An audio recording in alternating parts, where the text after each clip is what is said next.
à une situation plus démocratique du pays. C'est bien d'y croire aux promesses, aux premières promesses de la présidence. Mais après, quand la présidence ne tient plus à ses paroles, quel est le rôle après de cette classe politique qui obéit à tous ces chants de sirènes venant de la présidence?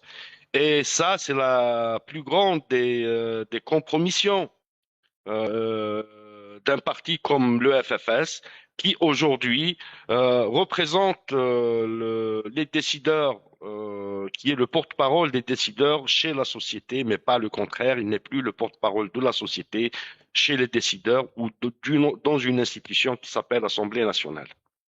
Très bien. Et tout le monde sait combien le FFS lui-même a souffert de ces accusations. Et tout le monde se rappelle du contrat national, le contrat de Rome, lorsque Hussein Aït Ahmed, Rabbi Rahmou, Abdelhamid Mahri, Ali Yahya Abdel-Nour, Allah yarhamhum, ont été traînés dans la boue et qualifiés d'agents de l'étranger, de mercenaires par la presse nationale. Plus que ça a commencé en 63, au lendemain de l'indépendance, hein, il faut pas l'oublier.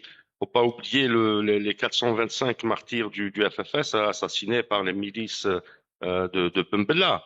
Il faut pas oublier l'assassinat de Ali Massili, de Rabah Aïssat, de Mbarak Mahiou, et autres, et autres, et autres. Et durant les années 90, où des cadres du FFS étaient aussi soit assassinés, soit contraints à l'exil. Et aujourd'hui, ce parti se retrouve dans cette situation. Et c'est regrettable pas seulement pour les militants, parce que je sais que au sein du FFS, il y a quand même une résistance, il y a quand même des militants qui essayent d'apporter un équilibre dans cette folie, et dans cette obsession à se rapprocher du palais et s'écarter de la population. Il y a quand même une résistance, mais cette résistance il me paraît qu'elle est un peu faible parce qu'il y a il y a le mangeoire qui est là, hein. Et actuellement, la plupart des listes électorales